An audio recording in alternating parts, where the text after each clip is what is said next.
तो मैंने आपको क्या बताया, मैंने आपको ये बताया कि बेसिकली मैटर क्या होता है, ठीक है।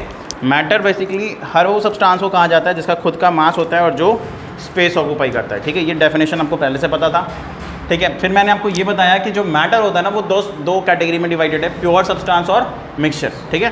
प्योर सब्सटेंस को फिर दो कैटेगरी में डिवाइड करते हैं भाई, एलिमेंट और कंपाउंड। एलिमेंट मैंने आपको बताया कि हर वो चीज़, ठीक है, जो एक तरह के एटम से बनता है या एक तरह के पार्टिकल से बनता है उसको क्या कहते हैं, एलिमेंट कहते हैं। कंपाउंड की बात करें तो कंपाउंड कहते हैं भाई हर वो चीज़ जो कि दो या दो से ज़्यादा एटम से मिलकर के बनता है लेकिन फिक्स्ड प्रोपोर्शन में। ये एक डिफरेंस है कंपाउंड और मिक्सचर में, ठीक है। तो ये सारी चीज़ें क्लियर हो गई। जैसे आपको अगर वाटर बनाना है तो आपको दो एटम हाइड्रोजन का और एक ऑक्सीजन का लोगे तभी वाटर बनेगा। ऐसा नहीं होगा कि आप 4 ले लो और इसको 5 कर दो तो फिर काम बन जाएगा, नहीं, ऐसा नहीं है, ठीक है। अगर हम मिक्सचर की बात करें तो देखो मिक्सचर को इम्प्योर सब्सटेंस भी कहा जाता है और मिक्सचर का डेफिनेशन ये है जो कि इसको कंपाउंड से अलग बनाता है कि इसमें भी दो या दो से ज़्यादा सब्सटेंस को मिक्स करते हैं लेकिन वो कोई भी प्रोपोर्शन में हो सकता है, एनी प्रोपोर्शन, ठीक है। इसमें क्या था, इसमें फिक्स्ड प्रोपोर्शन होगा और इसमें क्या है, एनी प्रोपोर्शन होगा, ठीक है। अब देखो मिक्सचर जो होता है ना, मिक्सचर उसको भी दो कैटेगरी में डिवाइड करते हैं। मिक्सचर को भी दो कैटेगरी में डिवाइड किया जाता है। एक को बोला जाता है होमोजीनस मिक्सचर, ठीक है, होमोजीनस मिक्सचर, और एक को कहा जाता है हेट्रोजीनस मिक्सचर, ठीक है, हेट्रोजीनस मिक्सचर। अब रही बात कि sir what is the difference between homogeneous mixture and heterogeneous mixture. Homogeneous mixture का मतलब होता है एक ऐसा मिक्सचर जिसमें दो या दो से ज़्यादा सब्सटेंस जो है आपस में कंप्लीटली डिसॉल्व हो जाए, एक दूसरे से घुल मिल जाए और हम उसको फिर फर्दर सेपरेट ना करें। मतलब वो हमें ऐसा दिखे नहीं कि उसको वो सेपरेट कर सकते हैं या फिर उसमें दो तीन चीज़ें मिलाई गई हैं, ठीक है। तो उसको कहते हैं होमोजीनस मिक्सचर, जिसमें जो हमारा सॉल्यूशन होता है या जो मिक्सचर होता है वो वन स्टेट में होता है। वन स्टेट का मतलब अगर हमने कुछ बनाया, जैसे मान लो हमने शरबत बनाया, ठीक है, अगर हमें शरबत बनाना है तो हम क्या करेंगे, ऑब्वियसली बात है सॉलिड लेंगे एज अ शुगर, ठीक है, और लिक्विड के फॉर्म में क्या लेंगे, वाटर, ठीक है। दोनों को जब आप मिक्स करते हो आप मेरे को बताओ कि रिजल्ट क्या आता है। एक स्टेट में आता है ना, सॉलिड जो है वो लिक्विड में पूरी तरीके से डिसॉल्व हो जाता है और कुछ समय बाद क्या होता है, चीनी वहाँ पे नहीं दिखता है, शुगर जो है वो वहाँ पे नहीं दिखता है, सिर्फ और सिर्फ वाटर दिखता है ना, लिक्विड स्टेट दिखता है, तो वो कंप्लीटली डिसॉल्व हो चुका है, यानी कि वो होमोजीनस का एग्जाम्पल है, ठीक है। लेकिन हेट्रोजीनस में क्या होगा, हेट्रोजीनस मिक्सचर बेसिकली वैसे मिक्सचर को कहा जाता है जिसमें दो या दो से ज़्यादा सब्सटेंस आपस में घुले मिले नहीं, ठीक है, बल्कि वो साफ साफ दिखे कि हाँ भैया इसमें हमने ये सारी चीज़ें मिलाई है, ठीक है, और उसको बहुत आसानी से हम फिजिकल वे में हम सेपरेट आउट कर सकते हैं, ठीक है। जैसे मान लो अगर मैं आपको ये कहूँ कि अगर आप क्या कहते हैं, आप गए हो रेस्टोरेंट गए हो, ठीक है, अगर मान लो आप रेस्टोरेंट गए हो और अगर आपने कुछ ऑर्डर किया, जैसे मान लो आपने कढ़ाई पनीर ऑर्डर किया, ठीक है, और आपको प्याज नहीं पसंद है, ठीक है, या आपको कैप्सिकम नहीं पसंद है, ठीक है, तो आप क्या करोगे, वहाँ से कैप्सिकम को हटाओगे, पनीर आपको बहुत पसंद है क्योंकि आपने कढ़ाई पनीर ऑर्डर किया है, तो आप क्या करोगे, आप पनीर चुन के उधर से क्या कर लोगे, खा लोगे, ठीक है, और जो कैप्सिकम और प्याज है उसको एज इट इज छोड़ दोगे, ठीक है। तो वो जो मिक्सचर होगा वो बेस्ट एग्जांपल होगा हेट्रोजीनस मिक्सचर का, ठीक है। या फिर जो हम लोग नॉर्मल मिक्सचर खाते हैं, जो हम लोग अपने घर में खाते हैं, ठीक है, इवनिंग टाइम में, स्नैक्स टाइम में, वो जो मिक्सचर होता है उसमें भी देखते हो किसी किसी को बादाम बहुत पसंद होता है तो वो उस मिक्सचर में से बादाम निकाल करके खा लेता है, ठीक है, या किसी को काजू बहुत पसंद होता है तो काजू निकाल के खा लेता है। तो that is called a heterogeneous mixture, क्योंकि वहाँ पे हमने जो कुछ भी मिलाया ना वो हमें साफ साफ दिख रहा है और हम उसको चाहे तो आराम से सेपरेट कर सकते हैं, ठीक है। तो ये सारी चीज़ें थी मैटर से रिलेटेड, मैटर को किस तरीके से हमने डिवाइड किया और ये होमोजीनस और हेट्रोजीनस मिक्सचर क्या होता है। उम्मीद करते कि समझ में आ गया है, ठीक है, कोई दिक्कत नहीं है, गुड।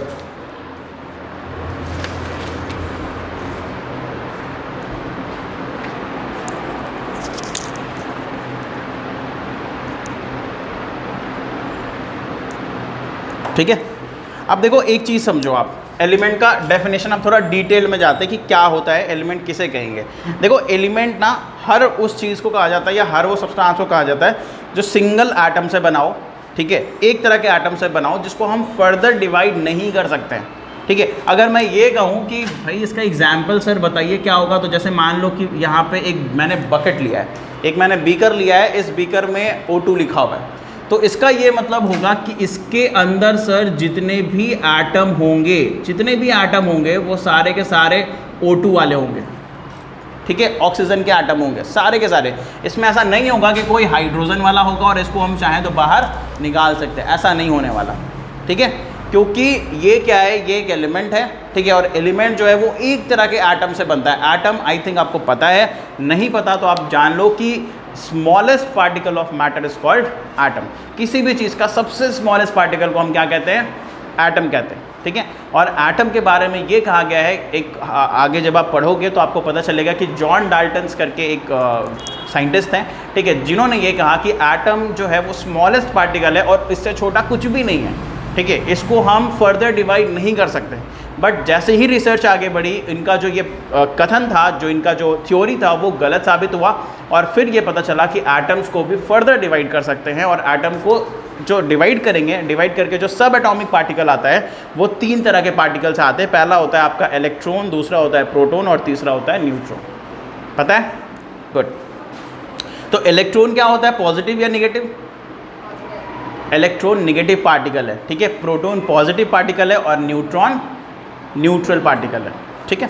चलो ये सब चीज़ें आगे पढ़नी है, बट अभी याद आया तो मैंने बता दिया, ठीक है। चलो तो उम्मीद करते हैं कि ये सारी चीज़ें आपको समझ में आ गई। मैंने आपको एलिमेंट का सारा कुछ बता दिया। अब देखो ऐसा है कि एलिमेंट ना, ऐसा नहीं है कि सिर्फ एक स्टेट में एग्जिस्ट करता है। एलिमेंट जो है वो एक स्टेट में एग्जिस्ट नहीं करता, बहुत सारे स्टेट्स होते हैं। बेसिकली हम लोगों ने 3 स्टेट्स पढ़ा है, सॉलिड, लिक्विड एंड गैस, ठीक है।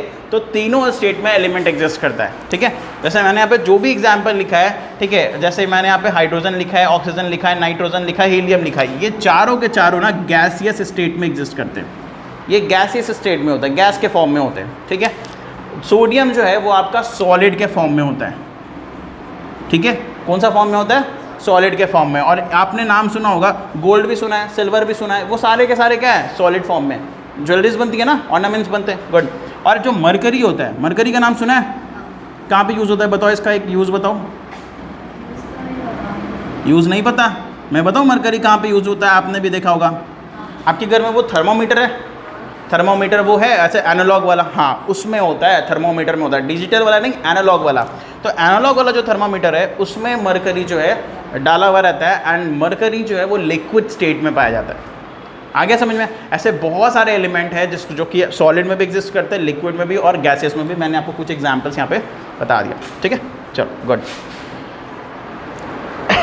अब देखो ऐसा है कि यहाँ पे बताया गया कि आपको, अच्छा ये आप बताओ, आपको यहाँ पे एक चीज़ बताना है कि ह्यूमन बॉडी, हमारा जो ह्यूमन बॉडी है, ठीक है, बहुत इंपॉर्टेंट क्वेश्चन आपसे पूछ रहे हैं। ह्यूमन बॉडी में कितना % ऑक्सीजन है, कितना % कार्बन है, कितना % वाटर, ये सारी चीज़ें आपको बतानी है। अब कैसे बताओगे? मतलब हमारा ह्यूमन बॉडी भी एलिमेंट और कंपाउंड से बना है, हाँ, 72% वाटर। ओके। अगर मैं ये कहूँ कि आपको एलिमेंट के रेस्पेक्ट में बताना है तो आप क्या बताओगे? चलो मैं बता देता हूँ आपको। हमारा जो ह्यूमन बॉडी है उसमें 65% जो है ऑक्सीजन एलिमेंट है। क्या है? ऑक्सीजन एलिमेंट है। इसके बाद आप ये जानो कि 18% कार्बन एलिमेंट है, 10% हाइड्रोजन एलिमेंट है, 3% नाइट्रोजन एलिमेंट है और 2% जो है वो आपका कैल्शियम एलिमेंट है और 2% जो है वो अदर एलिमेंट्स हैं। सोचो हमारा ह्यूमन बॉडी में इतना सारा एलिमेंट भरा हुआ है, ठीक है, आ रहा है समझ में? तो हमारा ह्यूमन बॉडी में इतनी सारी चीज़ें भरी हुई हैं, ठीक है। चलो ये जस्ट फॉर द नॉलेज मैंने आपको बता दिया।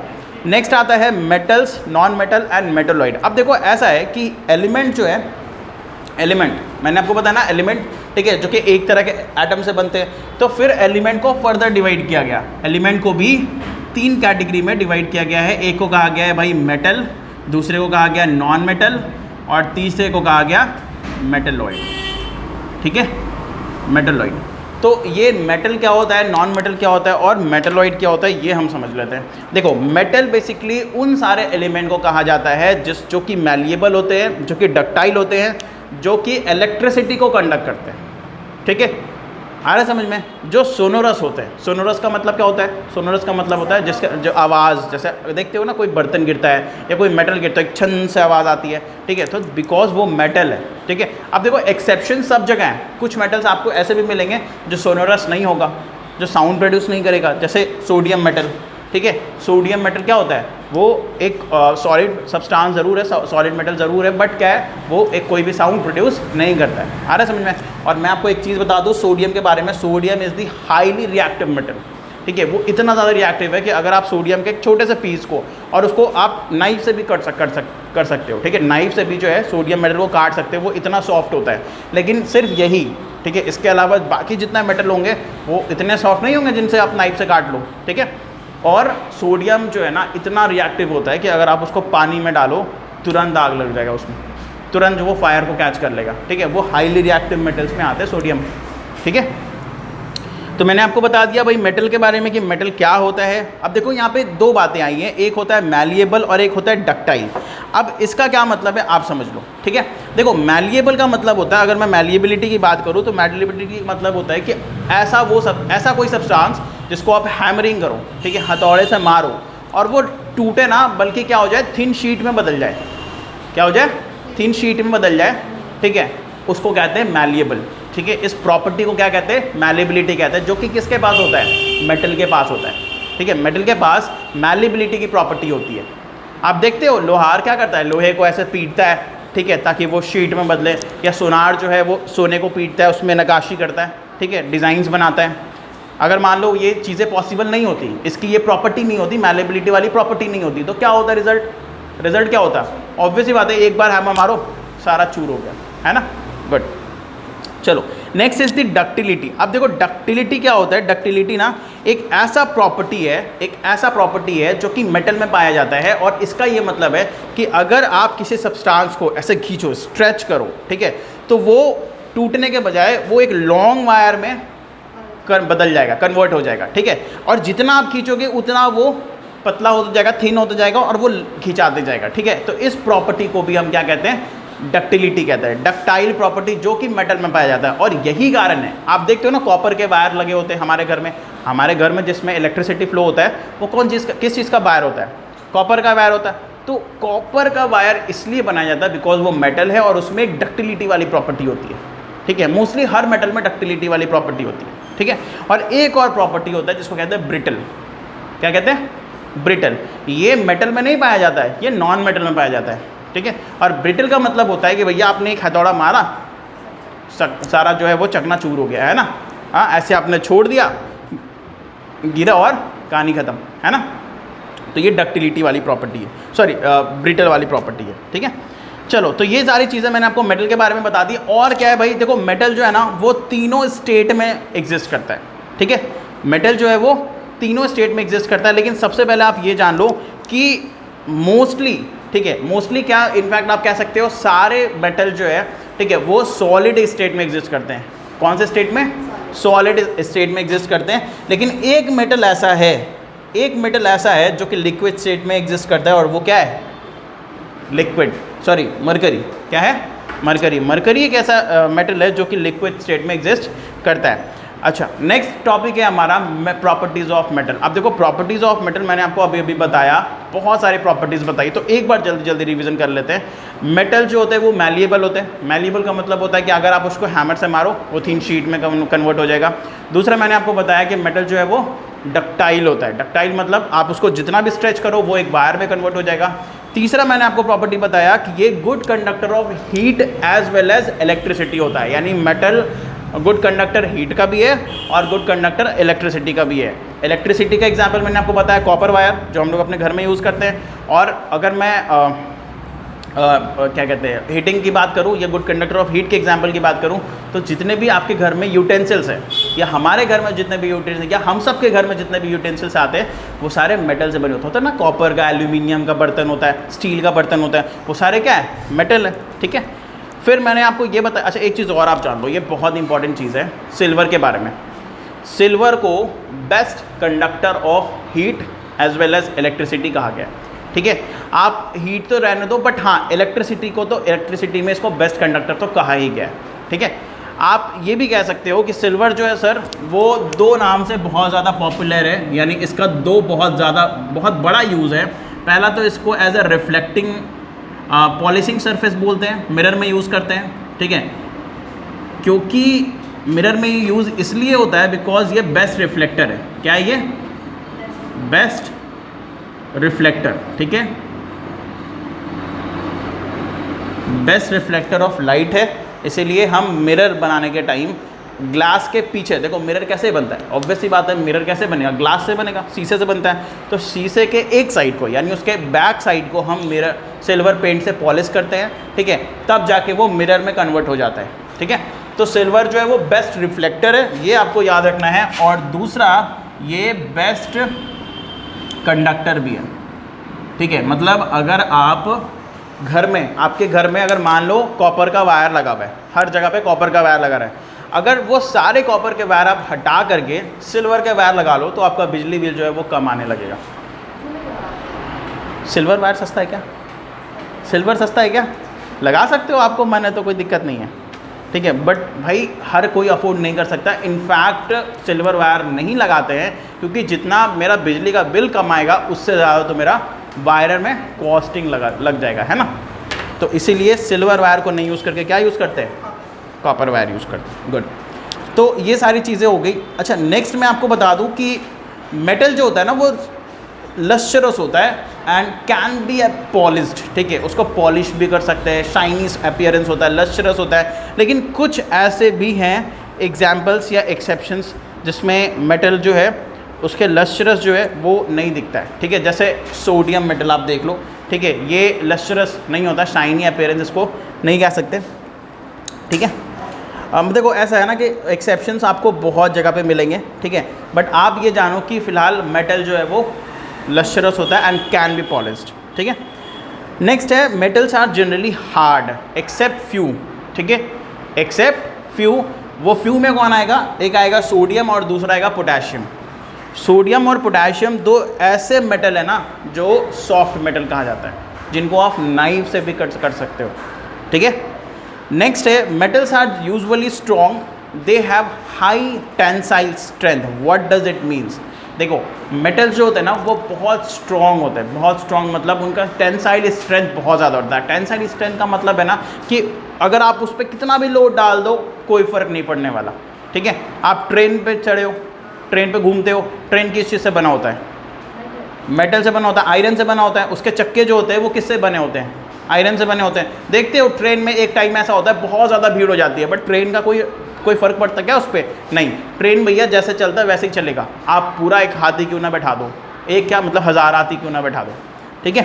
तो ये होता है टेंसाइल। देखो तो आप एक चीज़ और गौर करना कि जितना भी ब्रिज है, पुल्स हैं, ठीक है, रिवर ब्रिजेस हो गए, वो सारे किस चीज़ से बने होते हैं? मेटल से बने होते हैं, आयरन से बने होते हैं, लोहे से बने होते हैं। क्यों? क्योंकि भाई उस पर कितना भी लोड आए जाए कोई फ़र्क उस पर नहीं पड़ता, क्योंकि उसका टेंसाइल स्ट्रेंथ बहुत ज़्यादा हाई है, ठीक है।